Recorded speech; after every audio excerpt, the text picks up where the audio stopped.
All right, thank you. I need no introduction, but thank you. Yeah. No, well, it was a nice introduction. I'm sorry you missed it. You'll be able to watch the podcast someday. You'll see. And so you also can see the fish behind me. Yeah, it's beautiful. Looks good. Yep. That's a real aquarium in your house. Well, that's for you to decide someday. I don't know. You've been to my house. I haven't been to your house. Well, you need to come out there. Yeah. As promised, we're so excited. We're thrilled. We are happy as we could be that my friend, my adversary, my host, my boss, the man that determines everything, Tony Reali's here. And we've known each other for about 15 years. And he was a small kid there. You're now in your 40s, aren't you? I am. I'm 42 in July 4 this year. We've known each other for 18 years, Woody Page. 18. That's right. Although it's an incredible experience we have among all of us on Around the Horn, in that we do not work in the same space, right? So I have been in the same space as you 6 times, 8 times maybe. We did a trip to Miami together. We've done trips to DC. You came over the house recently. You see what I have behind me? That's the scene of the crime. Francesca got buckets dunked all over Woody on that hoop right there. That's why I left it there. And then you took me out to barbecue, and I'm still burping up the barbecue that you took me out to. Yeah, but you made up for me. You made me eat an impossible burger with impossible fries, impossible. There was nothing near meat in this burger, guys. Nothing near meat. I got him to eat absolutely vegetable-based, plant-based, quinoa-based concoction of burger, and you didn't lose it. You swallowed it. Yeah, and the night before, I'd taken you to a southern-like barbecue place, and they kind of knew both of us, and so we ended up having everything that was on the menu. The whole table. I mean, come on now. What type of animal has a rib that's that long? Are we eating giraffe? So I had eaten meat, recently. I'd gone a few years without eating meat, but I had been eating meat in that time. So it wasn't like the first time I had meat. But man, it was the first time I ever had real barbecue, or what could be qualified as real barbecue, as close as you can get when you're in Lower Manhattan under the shadow of the Freedom Tower. But I'm still burping that up, so thank you very much for that. Yeah, but there was some vegetables and stuff, and cornbread things. Oh yeah, your idea of vegetables have bacon in them. I mean, come on. What is it, collard greens? Oh, let's throw some bacon in there. No, those were not vegetables. Thank you very much. All right, so we've established that we get to spend some great time together. Yes, but we do not get to spend enough time together. And that's the most amazing thing of our experience, don't you think, Woody? Yes, I don't want to go through your life story, but I do want you to know that we have a halftime show here, and we celebrate a college, university, a pro team, and we have the fight song, like On Wisconsin, whatever. You'll be happy to know that Will was able to find the Fordham. Of course. It's a great fight song. We go to halftime today. Yeah. We'll be able to hear the rest Thank of you. us. Right my sister and my brother-in-law played in that pep band, and I'm sure they'll come out strong. It's a good fight song. I would put it up with some other great fight songs. Not the greatest of all time, but it gets you to where you need to go. Growing up on Staten Island, but you weren't, I don't care about that. I'm not going to go through your entire past, but I'm curious. Yeah. At what point when you were 3, 4, 5, 6, or 7, did you decide what your life's work was going to be? This is it. I mean, it was 4 or 5 years old. It was a Fisher-Price microphone. This is Anthony Reali talking about the Yankees. I mean, I that's exactly what it was for me. I grew up in Staten Island, but I moved out to Jersey by the time I was in grade school, middle of grade school. And I loved the local teams, and I loved the voices behind it. Woody, I've told you this before. I must have been 90 pounds when I was in high school. I grew very late. I grew in college. I was the last person to grow.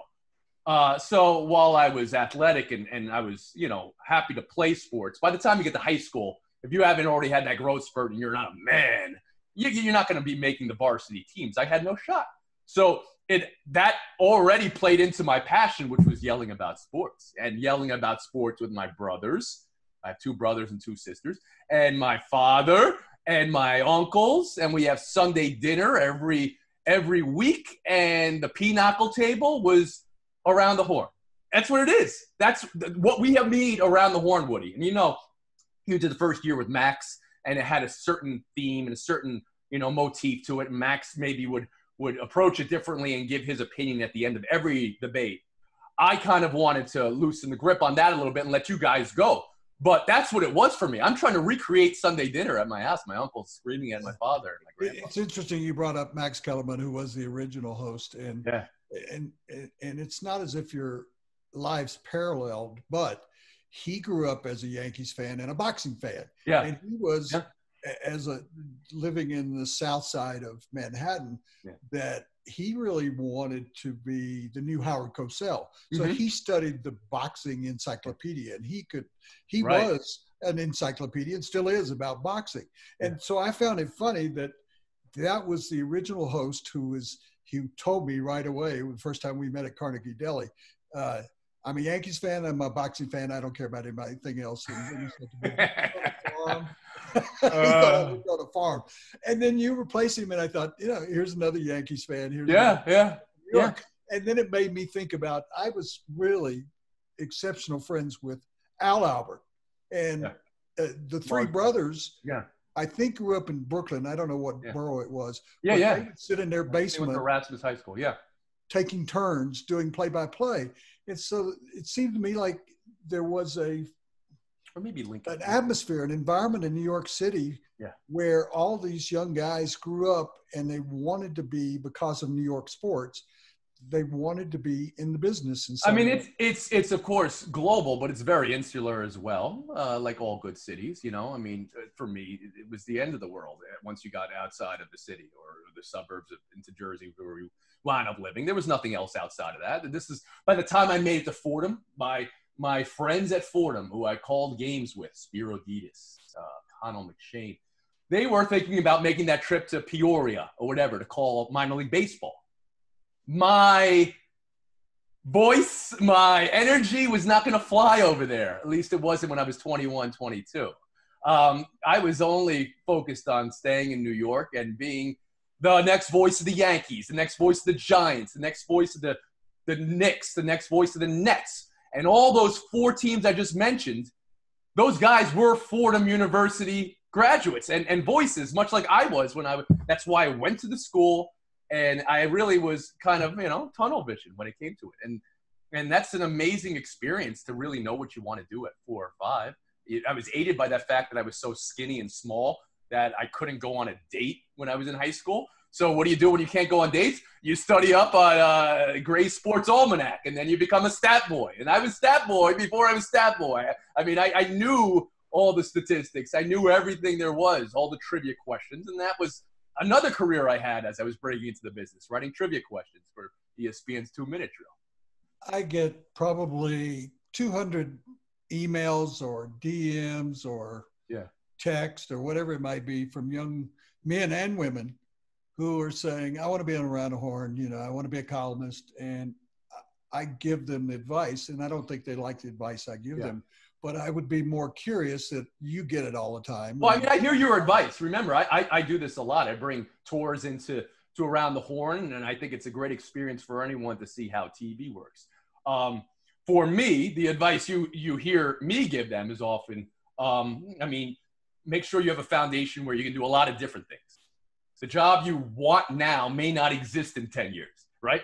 The job I have now didn't exist when I was in college. This sort of thing. I mean, the whole idea of I worked at a radio station, but a podcast is the natural evolution and progression of what that is. But that wasn't around when I was there. Everybody's got a podcast out. And the idea for me is to not necessarily, it's almost like you hear athletes who want to be a soccer player, and then they go to the Red Bull Academy when they're 5 years old, and they never play another sport again for the rest of their life. That is not the approach for me to get into this industry that works. For me, I need the broadest foundation possible. I've even gotten to the point where I think of the show we do, Woody, Around the Horn. I don't want to rarefy it into some art form or some rarefied air here, but I think of it just as much as a relationship show as I do a sports show.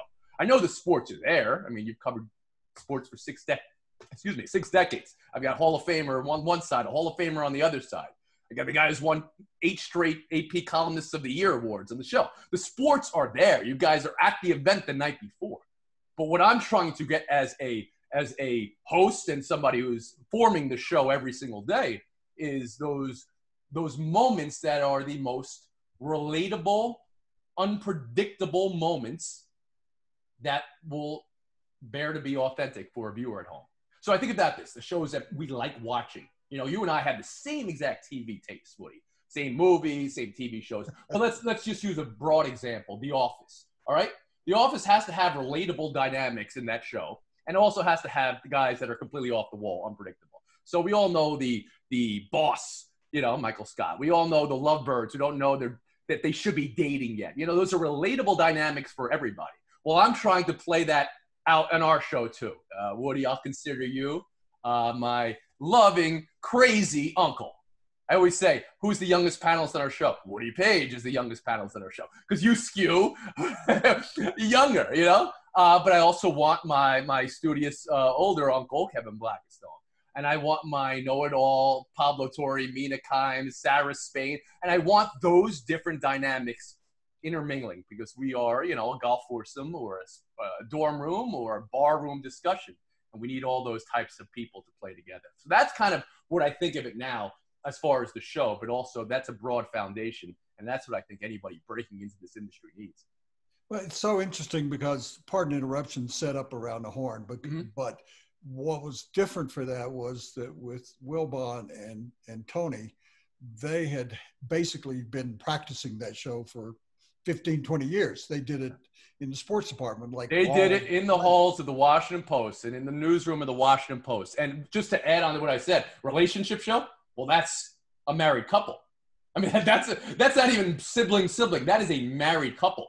HQ, a relationship show, that's a father and a son, Poppy and Dan. I mean, that's our, you know, avenue into the engaging sports. That's where I was going is that the pardon interruption already had a built-in relationship that what we had to do from the very beginning, and it's evolved. Yes. It's evolved so much, but what we had to do in the very beginning was develop a relationship. Yes. And I always remember Tim Cowshaw, he told the people in the book, those guys have all the fun. He said, we didn't think Woody Page belonged on the show. And then we realized 2 weeks later that Woody Page was the show.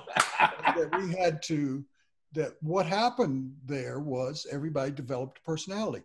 Tim Cowshaw became, I'm the stock car guy, I'm the hockey guy. Yeah, and that dry wit that is so wonderful. I mean, it's what's interesting to me, having entered this show from the outside after 150 episodes, and then now having hosted it for 3,700 episodes, whatever it is. You guys all have a relationship together. You've known Jackie for 4 decades. You've known Bob. You've been elbow to elbow with Bob in the NBA, even in the ABA in 1972, right? I knew those relationships existed. I knew I, as a young host, 24, 25 at the time, needed to work on my relationship with you, just to have the onions to mute Bob Ryan, right? But also to know that, you know, my favorite movie is Goodfellas, and one of the taglines and one of the trailers were the murders come with smiles. Just so you know, the mutes come with smiles, because that's the only way I was going to be comfortable hosting the show. I think you talked about the evolution of the show. This is my own personal philosophy. Evolve, evolve, evolve. You know, my own personal philosophy is ask questions, ask questions, ask questions. Confront everything, both you're doing and you're feeling. And for me, that became, I need to come out and see every panelist. I need to have a moment with every panelist where they can see where I'm coming from. That was very important to me. So it's the relationships there for me. Uh-oh, we have somebody walking into a shot here who wants to get back to that. Good. Go on that basketball hoop and show Uncle Woody what he's missing, Checka. Show what he's missing. Ready? Yeah, eat it, Paige. Eat it. When is the drum set going to come out? Oh, we'll take a tour of the whole area here. This is an amazing thing around the home, you know. This is our living room. This is a New York City apartment, right? And then, you know, 2 steps away, I've got toys. I'm going to transition here. Something I don't even know if I was going in the direction, but we did set up any plans here. But when you use the word relationship, and I don't think people people have two different feelings about Around the Horn. We'll just use that for the basis here, that we are all good friends, or we all hate each other, or whatever. They develop whatever that is. Yeah. And they developed that I'm an idiot, and that Bill Plaschke, as you said, is the best sports writer in the country. Bill plays kind of a goof on TV. Bill plays yeah. I recognize that. I recognize that I am quite involved in helping create that caricature sometimes, for better or worse. Sure. But Bob Ryan, you brought up, and the relationship we had early on in the 70s when I was covering the ABA and the NBA was rather intense, because he hated the ABA, hated the three-point shot. He hated the players that were in the ABA. And I kept trying to say to him, they're better players in the ABA, Dr. Irving, for instance, than there are in the NBA. But Bob, talking about evolution, Bob had a certain profile that was on the sports reporters for 25 years. But when he came to Around the Horn, he showed another side of his personality. You know that. Yeah. I mean, I think that's been a leitmotif for my view of the show all along, is we need to show, not shallow, the depth of everybody. And as I became more comfortable, both in myself as a host, but in myself as a human being, just from normal age and just things that happen to you in life, it's the recognition that I mean, Woody, let's be honest. You and I have talked quite a bit about this, our mental health upkeep. And I'll be completely transparent. You and I talked last week.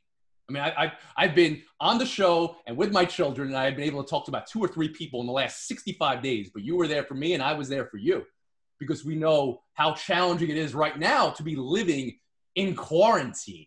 And we both needed to check in with each other. And that was an important thing. Well, we'll get back to that, I hope, in a second. But my idea here is that I'm a high energy dude. I'm a happy guy. I was trying to host the show every single day, being the happiest, most energetic guy on the planet every day. I thought that was maybe what the audience should be would want, is demanding. And my evolution came with, I don't know if I want to be the happiest guy every day. There were days I had kidney stones, and right underneath the desk, I had a garbage pail, and I was getting ready to vomit at any moment. But on air, I was all like this, and then off camera, you know, that's not authentic. And then it struck with me. I don't want to be making the happiest TV or the funniest TV every day. I want to be making the realest television at any moment. That's when I began to think of the show a little bit differently. I mean, we have a show Around the Horn. It's a gimmick of a game show, and that's fun. I like game shows. I would love to be a game show host. Jeopardy, please. But we also have the ability to not be just the game show. The time when we decided, Woody, to not score every single argument and talk about some of the more serious issues, which has enabled us to go in any possible direction, and quite often in our best directions, has been an evolution of the show that mirrored my evolution as a person. But that's the depth I'm hopeful our relationships and our people can show on our show at any moment. So I'm talking about you, talking about your darkest moments of your life, and Israel talking about coming out. And you know, I mean, it goes on and on. Tim talking about alcoholism and how he quit cold turkey. These are not sports topics. This is not daily sports debate, and it is not what our show is tasked to do every day. But for me, as host of a show, it's what I'm tasked to do every day, to draw that out of you a little bit too, because that is a moment there that is going to be extremely real, and I'll do anything to make real television. And we find out, and I have to have one story that I want you to tell, but we learn as we're out in the public that we are in everybody's lives, and they don't realize when we're talking about relationships and some mental issues that we've all experienced there, that they don't realize that you have a stone in your body. Yeah, that one I wasn't. I mean, they don't need to know that, but I needed to know that I wasn't being authentically myself. I mean, I'm not going to talk about my heart attack that I had when we were doing this. Or the colonoscopy. No, we don't need to talk about it. We'll just mention it and then. Yeah, but I mean, to be frank, we're doing the show over the years where people who are on the show or involved in the show, they're getting divorces, they're getting marriage, they're going real life happens. We're proud in our work, so we will move on, but real life happens. and we need to be true to ourselves. I mean, you don't need to answer that. I mean, this is the joke now, right? Game 7, who you got? My wife left me. I mean, you don't need to be doing that. But I'm cognizant that there are stories we can do where you might owe it to yourself, not even the audience. You might owe it to yourself to project that outwards. Well, I'm just saying, though, that it's kind of interesting that all the shows we've watched in movies over the years, and you think that's the real person. That there was a show called All in the Family, and everybody assumed that Archie Bunker was really the way the actor was, which wasn't true. Yeah. But we just had a situation where, and it's been talked about, Tim Cowlishaw's ex-wife just lost her life. And we have that. I lost my mother a couple of years ago. You lost a child recently. We go on and on about that. I found out the old saying about the show goes on, must go on. And that we do that every day and do it within the framework of what we are talking about. And I think people don't get that. But you and I had before I get to that, we talked about time we spent together, and it was so important that you were there for me at one point in my life. But you took me out to dinner, as you always do, at Italian restaurants. And we came out of the restaurant, and a car opens, and a young guy gets out of it, and he goes, Woody Page, I watch you all the time and everything. And I go, what do you do? Well, I'm kind of getting into acting and stuff. And I kind of hug him, and I said, I wish you a lot of luck. And then I turned, and I'll have Tony for Jimmy, and we'll take up the story, because I said, well, nice kid. I hope it works out for him. And he's one of the actors in the world.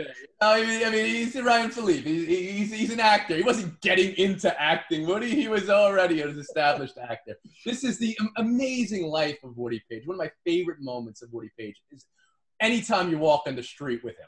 All right, because Woody, you're a sizable man who walks around with a presence to him, and that just gets noticed. But you always take it to mean people watch the show. So there's just random people in the street, and Woody's like, thanks for watching. Thanks for watching. Thanks for watching. See you there. Thanks for watching. And it's just people walking, looking at their phones like, what? Watching what? They're thinking, watching the crosswalk, Yeah, Woody. That was like you were mentioning earlier about Goodfellas. I was, and I just watched Irishman. Lately, but I was you had 2 days? Good. Yeah, I walked. Was walking down the street on near where I lived, up by Columbus Circle, and I ran into Al Pacino, and he had his kid over his shoulders, and I thought, what a nice touch. Here's the Godfather and everything, and he said, "Hi, Woody, how you doing?" And I said, he said, I like you guys, and I said, I respect your work, and I said, this has got to be a tough day for you. Marlon Brando had died that day, or we had learned of his death that day. And he said, what are you doing? I said, I'm just going down the street. He said, join it. I'm taking my son in for ice cream. I'll give you a couple of Marlon Brando stories. So we went in. That's one of the joys of being in New York City. But it's also one of the joys of not understanding the role in life. But where I was going, because you and I wanted to talk about a specific subject, is that I came to New York to receive an award, which I had no idea about, the top media award by the Suicide Prevention Center. And we had a player in Denver who was with the Denver Broncos, a young man that committed suicide. And I didn't know how to handle it. And everybody was saying, why would he commit suicide? He was young, he had a lot of money, he had a big contract. He was a defensive back for the Broncos, and he had a life to live. And I said, I know the answer to that question, and I'm going to write about it. And I wrote about it, and it changed what I think a lot of lives, in terms of about the year before we started Around the Horn, I was going to commit suicide. And I've been open and frank about it, and have spoken to a lot of different places, but you were there for me that night, and we were. Yeah, I mean, it's what I most admire about you, Woody. I mean, I appreciate every story you've ever told from the field, but this is what I admire most about you. I mean, there is such a stigma about talking about mental health, And I say it all the time. Mental health isn't mental health. It's just health. I mean, it's just what it is. And we talked about grief before. Grief isn't, just part of life. Grief is proof of life. It was one of the things that jumped out to me in my head in my darkest moments when we lost Amadeo. The point I wanted to stress now is we're in very heightened lifestyle right now, all of us. There's things in play here that are in the unknown, and that for a lot of people, things that are out of your control, which is basically everything anyway, when you really think about it, but things that you don't know. And then it's not just a known unknown, it's an unknown unknown. We don't know, whether we're going to open up again. The country's going to open up, and it's going to be great. We're going to try to do things that are going to be normal to us and bring money back to all the people, and everybody's going to get back to work. That's going to be great. But there are also going to be parts of this that we don't know what effect it will have on us. That's an unknown unknown. We still don't even know the science of it all. It's an unknown unknown. Those are incredibly complex things to allow to sit in your head and process it all. And I found myself thinking about you a week and a half ago, 2 weeks ago. I was like, I got to check in with Woody. I got to call Woody. Now, that came from a place of my own self, too. I needed to project outward what I was feeling as a father of a couple kids. My wife's doing incredible work, but she's working like 16-hour days, and she pivoted one of her businesses to do PPE, and 80 million masks are being produced as, whatever. So she's really in it, and I'm into the whole parenting side of it all. But there was a extreme feeling of I'm in this right now, in this exact moment, solo, or I'm in alone, and there's a lot of people depending on me, the kids, and it's those moments where you feel like you have no control over anything. You have to recognize you can control how you respond. How I chose to respond was to reach out to you, Woody, because I wanted to talk it out with you to see where you were, because I was worried about your health. I was worried about where you were because I knew you were alone, but I was also, worried about where I was. And there is something to vocalizing the words. I'm not okay right now, but it's okay to not be okay. And let me talk to somebody else. When I can't fight the fight, let somebody else shoulder it with me. And that's who you are for me, and vice versa, I think. Yeah, to interrupt you, because I think this is important, that I needed somebody to reach out to, because I had a life of depression for quite a long time. And people go, how could you have depression? Why would you want to kill you? You made a point about it's health. It's not mental health. I wrote, and I always think that if you break your leg, you can see the bones breaking out. When you break your brain, nobody can see that.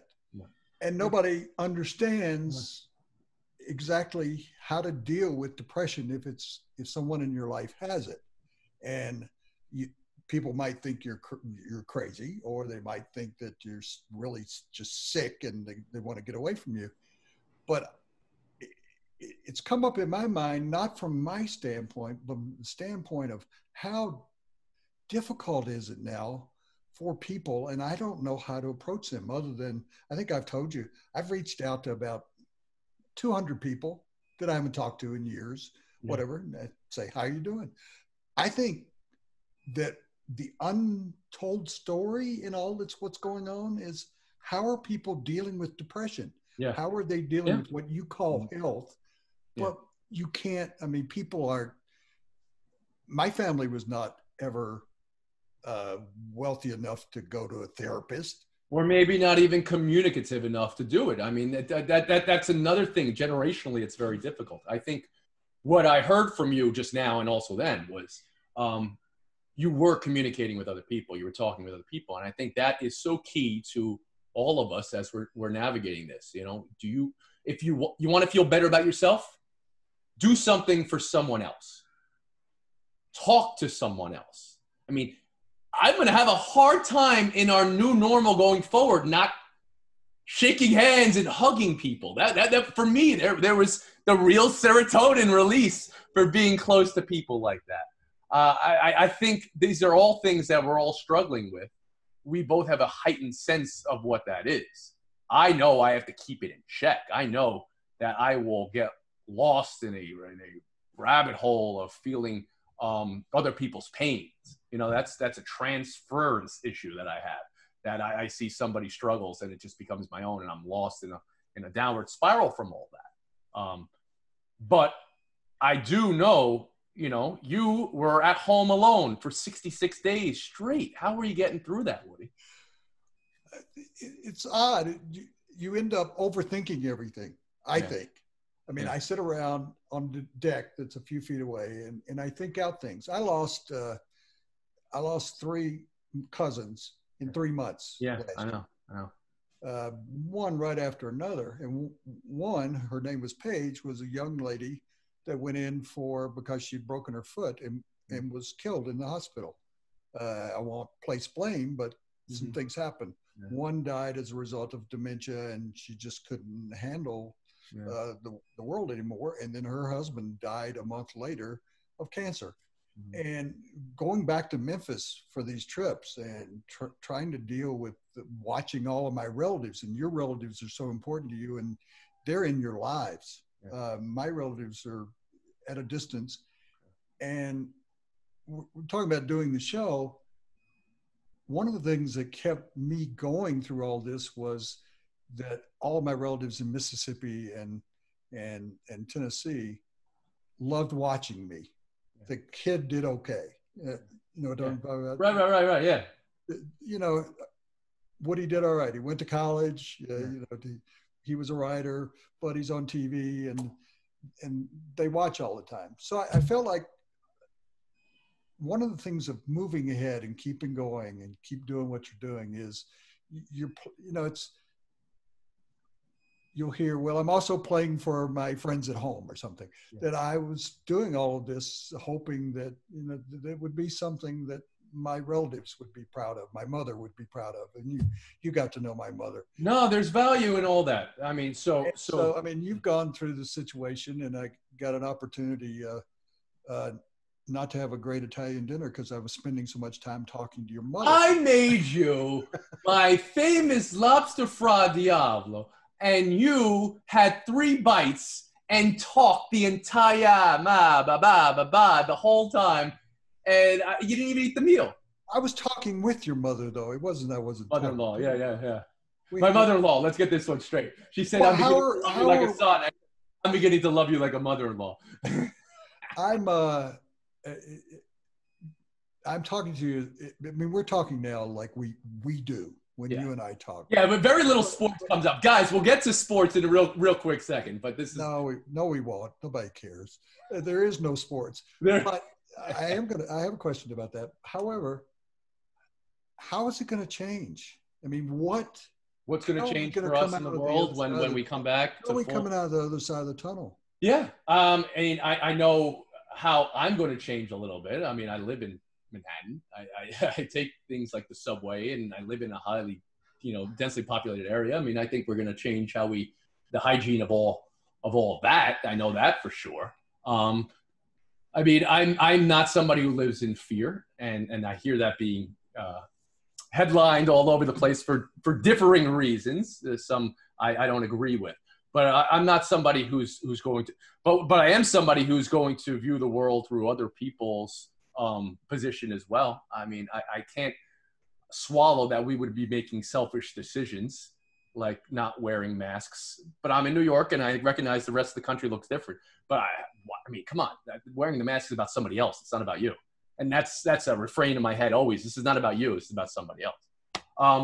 But how are we going to keep it up mentally? I mean, I do think we've talked about this enough. I do want to impart some tools I've used to get past my most anxious moments or some of my darkest moments, with losing a child or having some anxiety after having Francesca the first time around, What's especially challenging about right now, not only the unknown, is that there's no finish line, right? We operate so much better with a finish line. If you knew, this would be over in a month, okay, I can do it. If it's like you're exercising. Okay, one more set for 5 seconds. All right, I got it. We don't have that. We don't have the benefit of that. And then we don't have the benefit of knowing we have control over anything. That's actually freeing a little bit. I have been a little bit better at times throughout some of this because I live in a state of a little, anxiety. And now the whole world is kind of caught up to where I am a little bit. And that's like a fish in water. I think it's really important to minimize everything you're doing. I told you, Woody, you're one of two people I've talked to outside of my family. I'm not trying to take on extra shows, extra things like that. I'm trying to focus on the task that's hand. And that task at hand is this 1 hour with Francesca on the computer to get her schoolwork done. I'm not thinking about 3 steps down the line or whether, when we get released in 3 weeks, where am I going to find this? I mean, there's enormous problems for everybody. Jobs, you are going to need to, but you have to keep it small. Keep it very small, keep it in front of you. And the overall rule is control what you can, which is how you respond to whatever is immediately in front of you. Don't go too far ahead of yourself. Don't look downfield. Let's use a rookie quarterback's playbook right now. We don't need Patrick Mahomes' playbook. I'm a bit more concerned, I think, than you are about what's going to happen, because I was in New York and you were there. You were living there. I was sent to New York to cover 9/11, and I was at Ground Zero. And everybody that I met in New York during that period of time, I spent 2 weeks there covering the story. People were friendlier, and I never considered New York a difficult city. When I lived there for 3 years, most people come from somewhere else to New York, so they bring their own habits. But I felt like that 6 weeks later, everybody went back to doing exactly what they were and what their attitudes were, what their approach to people. If they were nasty to people, they were going to be nasty to people. I didn't see a lasting effect after 9/11. And that's what I'm fearful here. And I'm seeing, without going too deep into this, but I'm seeing that over the weekend, that people go, okay, this is over with. Now we can 500 of us can stand in a pool. And someone said to me, yeah, that's not, yeah, that pea soup was not a.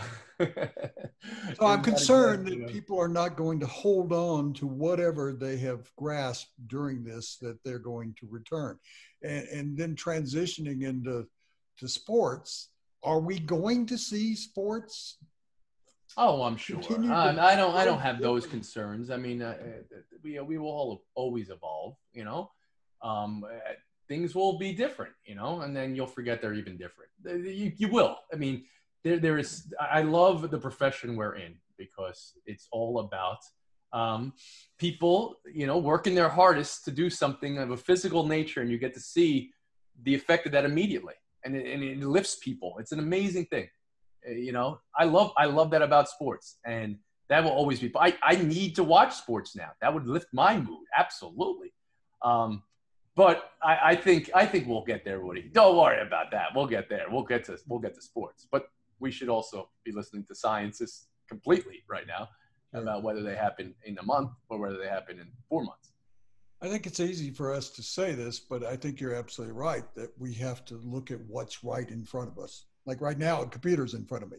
This is where I'm concentrating. And that's all I found that I'm doing, that I can't sit here like I was 2.5 months ago when I started living by myself, totally never going anywhere except, I go on a 2-hour walk. You go down that walk, yeah. And that matters. You should be doing that. There are things you can do. I mean, yeah. And I'm doing a lot more writing, actually, for myself and on books, and I'm doing a lot more reading. And I asked you earlier, what kind of advice do you give to people? And I give young people advice they don't really like: read and write. Yeah. And Bob Knight once told me, and he used this line around. He said, we learn how to read and write when we're in the 2nd, 3rd grade, and then we go on to greater things.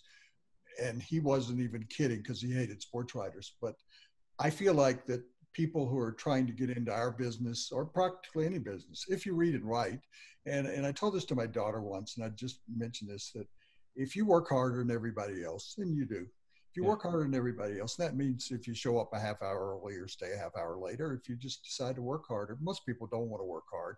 Number 2, be passionate about whatever you're doing. So whatever you're getting into, be passionate about it. That will put you ahead of people. And the third thing is be creative. If you're those 3 things and you read and write, everything else is going to work itself out, and you'll be a success in life.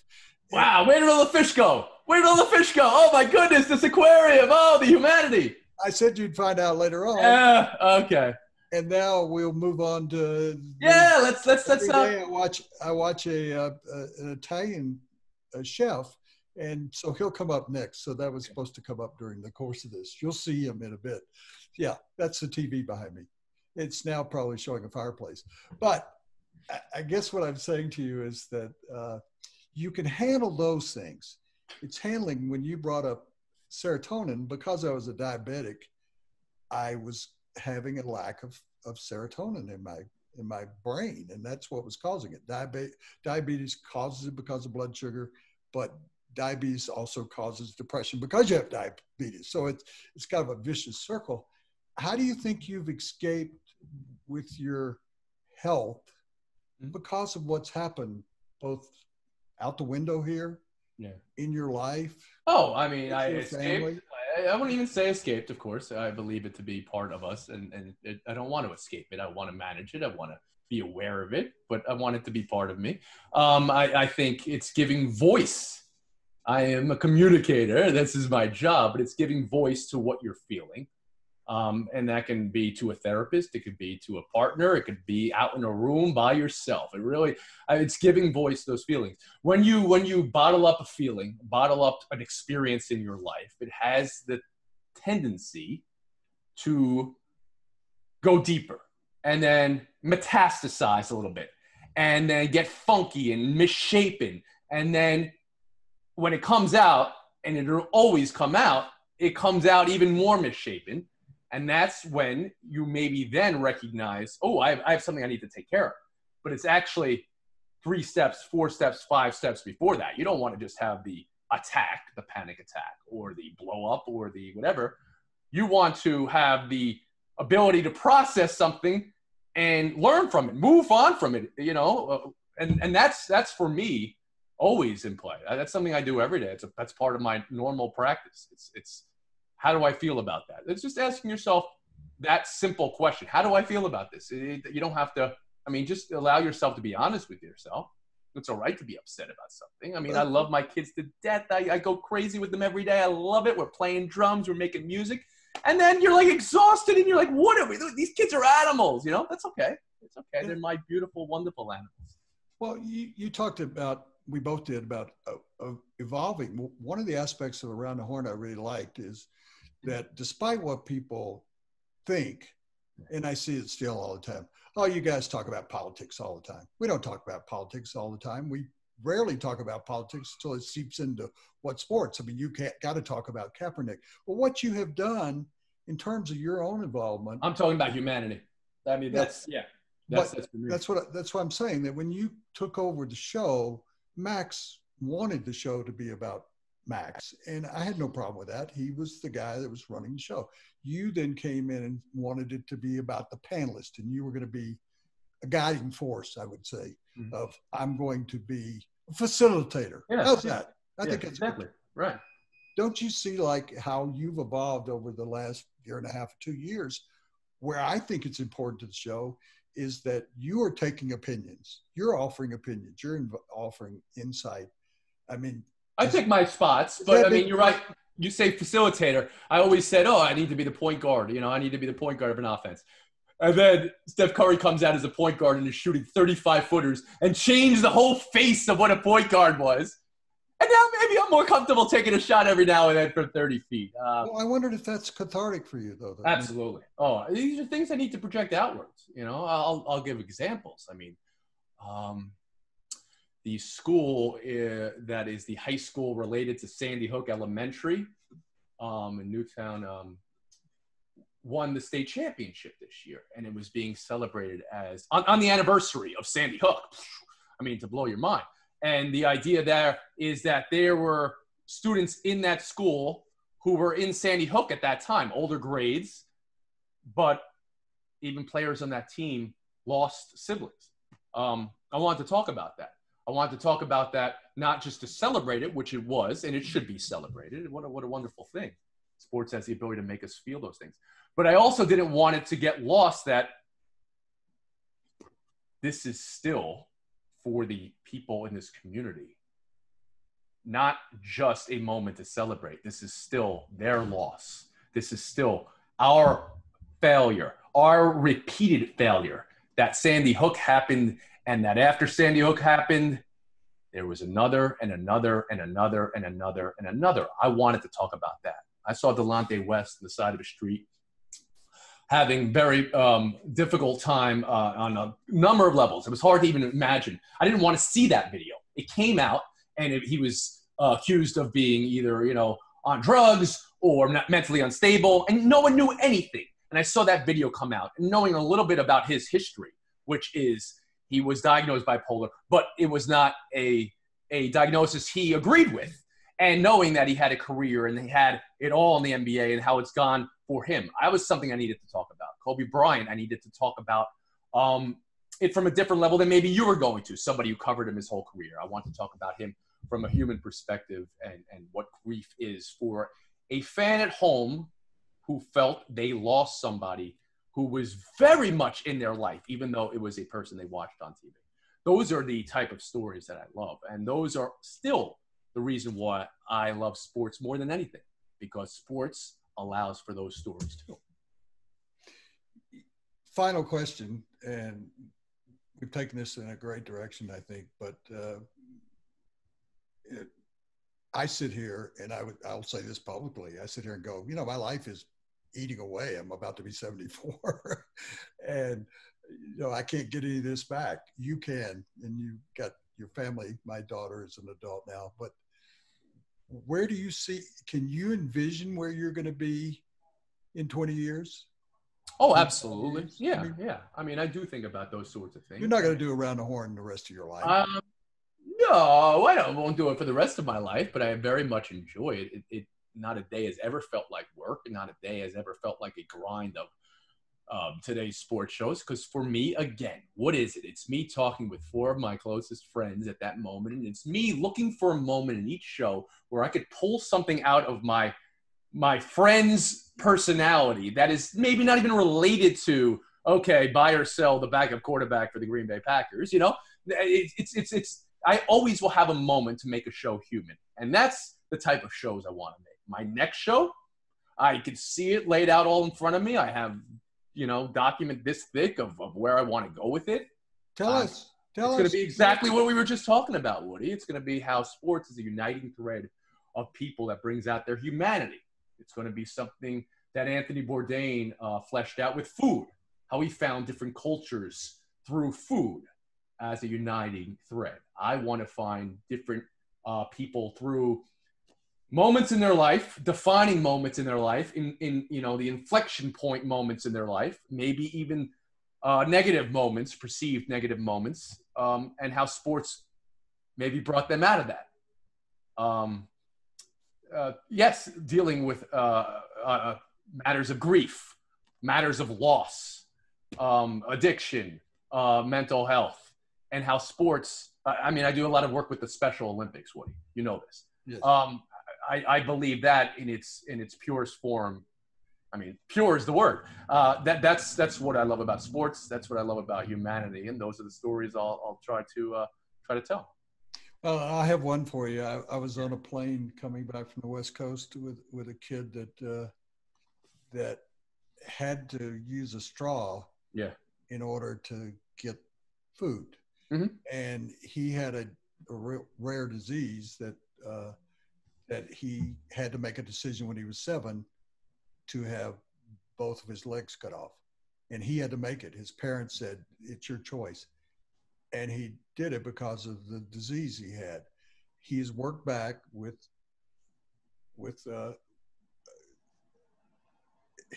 every effort that he could, and he's in the Special Olympics. He is a shooter. He was going to be in the Olympics this year.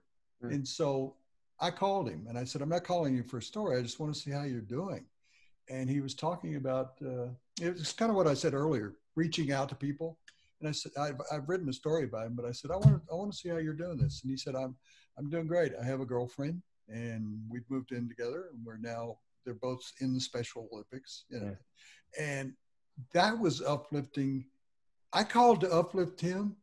Of course. He uplifted me. Again, you want to feel better about yourself, do something for other people. So wow, what a TV persona you are. You brought it right back to the theme of what we're talking about it. I'm not sure if anybody at home, I mean, they wanted the secrets of Around the Horn. Tell them about the time that you, that I almost choked on the confetti. Tell them about the time where you broke your finger muting Michael Smith. Tell us about the time. Who's your dream panelist? People wanted that. We yeah. Jackie almost died on air.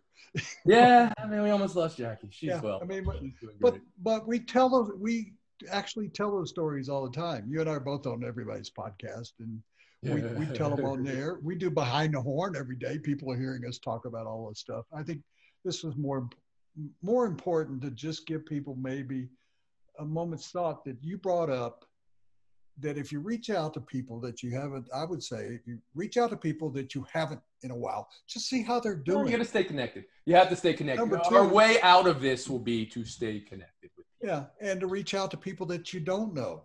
I mean, I try every day. I went through my pantry, as you said, I'm here all alone. Went through my pantry and looked at canned goods and when they expire. And so I'm going now and taking them to places that are, feeding America. I mean, I'm not doing it, but there are a lot of places that are collecting that, the food banks. And I'm trying to help that because I think that we don't live in a country where people can't eat. I mean, that's incredible. What type of Zoom membership do you have? The VIP? This is like an 8-hour deal here. I know Jimmy and Will want to do the trivia with Woody here, but remember, I got something I want to do for you, Woody. Last time you were at my house, you didn't bring it. This time we got to finish it. And the other aspect is Will and Jimmy are here, and they were going to ask you about 15 questions that they didn't get a chance. I'm ready. Rapid fire, guys. Let's go. Okay. You guys, ask him a quick question. All right. Well, I got a question, and I know you've probably gotten this beaten to death on Twitter, but explain once and for all the Around the Horn scoring system. The Around the Horn scoring system. Oh, my goodness. Yes. There is rhyme and reason here. I judge the panelists on point of view because I need them to be coming from a certain place, style and information. Of course, the information has to be accurate and timely. I want good answers with statistics, but I also want good answers with corresponding background information. But it needs to be delivered in an entertaining way. So there might be a sliding scale of 2 points, 3 points, 4 points, but you got to give me it. And Woody I don't even think Woody knows this. I don't just reward points for an opinion, Woody. I need you to prove why your opinion is best. That is the reason for the scoring system in the show. Jimmy. Yeah, I want to know what's your favorite or greatest moment in Around the Horn history. I can remember a pretty funny Snoop Dogg incident. What did you say to Snoop Dogg, Woody? Woody, what did you say to him? I muted you in the middle of it. But it started to be a rap, which I sensed we were going to a place maybe we didn't want to last. And there was a lot of this, Woody was doing a lot of that, which at least I think, that's how Woody raps. That's how Woody raps. That's a fine moment. There are any number of moments. For me, the one I can think of most recently was we relaunched with a new studio in South Street Seaport. And this was a big deal for our show because, we've been on the air for, we're approaching 17 or 18 years. I always get the number wrong, Woody. 17 or 18 years. And we're now, in a full studio. I get to move around a little bit, and we have augmented reality. So this was a big thing for us. But personally, South Street Seaport is this is where my family started in this country. When the immigrants came over, they settled in the Lower East Side. My two grandfathers, unrelated, just grandfathers, who turned out to be my grandfathers, were best friends growing up. And when they dropped out of school in 7th or 8th grade, they unloaded bananas off boats coming in the piers around South Street Seaport. And now I'm hosting a TV show from South Street Seaport. So I had all these, and this stuff matters to me more than, anybody. I mean, I can start crying just thinking about it. So that first show in the new studio, and I gave a little pep talk to everybody on that show. Woody was on that show. And, that to me, that's my most memorable moment, of the show for me. Yeah, and I've been there twice. We did a couple things. Tony and I went on some other shows, but all I could think about standing outside and meeting you as we walked into the that building, because we had been in that building before at a Super Bowl. A party. Yeah, we went to a party. You're right. A Super Bowl party, but that's all I could think about is your family and the pretty cool. I mean, it's a really cool experience. Again, I'm the type of guy that you had me there. That was it. I just to follow up on that, Jimmy, one of my greatest moments was I didn't want to go to Cold Pizza. ESPN asked me to. Really? I wasn't going to do it, but I went for the U.S. Open golf was on Long Island, and they said, "Would you come in and see the show and see what you think?" And the executive that ran ESPN in New York, we were in the New Yorker hotel, and she said, "If you come to New York, you'll have an office up here, and we'll get you a suite that you can have and stuff." And she said, "This will be your office." And she opened up. There's a lot of equipment in here, but this is your office. I went over and looked out the window, and I said, "Can you give me a moment?" And I sat there and bawled because my dad, when I was young, had taken a sales trip to New York, and it was his first time to be on an airplane. And he brought me back one of those miniature souvenir Empire State Buildings. And I still have it in my room here. And that was his gift to me. And he said, "Someday, son, you're going to go to New York and you're going to be a big star." And that was the exact window you were looking at. He opened up his suitcase, and there were, at that time, 16 papers in New York. And he had brought back a week's worth of papers. So there were like 50 newspapers in that suitcase. And he said, "Here, read these, son. Someday you're going to go to New York and be a star." And so I sat there and bawled, and I said, "Dad, I finally made it." And that was his dream that I would do that someday. Yeah. And so that's why I took Cold Pizza was, okay, because Around the Horn I was doing in Denver, and you're away from Bristol and, DC. Yeah, you could still do it from New York. Yeah, you were always. So I understand it. Your banana moment. Yeah. My Statue of Liberty moment was, "Dad, here I am." Yeah. We're going to do a salute to Fordham at halftime. Oh, this is halftime? Man, you guys see, this is what happens when we don't have a mute button. And I know the problem here is actually this guy right here, me, and not Woody. I'm the one who's talking too much. All right, halftime. Let's go. Halftime, and then we're listen how good the Fordham Rams fight song is. It is quintessential. It's rah-rah college. I love it. I know it well. Let's go. Can you sing it? I don't know the words. No. I mean, I was always on the microphone announcing a game, but I know ba ba ba ba ba ba ba. Well, let's find out. We'll see how close you were. We come back the third quarter, and we're going to see if Tony can kick Woody's ass.